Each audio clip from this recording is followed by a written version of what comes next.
अपनी संतान, मित्र, पत्नी और रिश्तेदारों को पहचानना है तो इसके लिए आपको एक विशेष समय का इंतजार करना पड़ेगा। आइए जानते हैं कि कब कब इनकी पहचान आप कर सकते हैं। यदि संतान को पहचानना चाहते हो तो संतान की पहचान वृद्धावस्था में ही हो सकती है। वृद्धावस्था के समय यदि वो आपकी सेवा और सहयोग कर रहा है तो समझ लीजिए कि आपकी संतान योग्य है।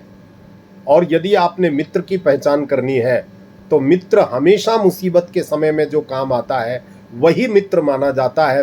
रामचरितमानस कहती है, कुपथ निवार सुपंथ चलावा और निज दुख गिरि सम रज कर जाना। जो बुरे मार्ग से हटा दे और अच्छे मार्ग पर लगाए, और जो अपने दुख को कम और मित्र के दुख को ज्यादा माने वो असलियत में सही मित्र माना जाता है। तीसरा है पत्नी। पत्नी को यदि जानना है तो गरीबी के समय में पत्नी की पहचान हो सकती है। यदि गरीबी के साथ समय में वो आपका कंधे से कंधा मिला करके सहयोग कर रही है तो समझ लीजिए पत्नी आपके अनुकूल है। और चौथा रिश्तेदार।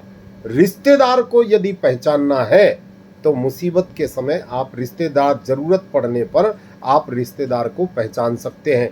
यदि वो आपका जरूरत पड़ने पर सहयोग कर रहा है तो वो आपका असलियत में रिश्तेदार है, वरना वो भी आपका किसी काम के काम का नहीं है। तो ऐसे समय में हमें धीरज धर्म मित्र अरुनारी, आपत काल परखिए उचारी। आपत्ति का समय है तो इन चारों की पहचान हमें अवश्य में हो जाती है। नमस्कार।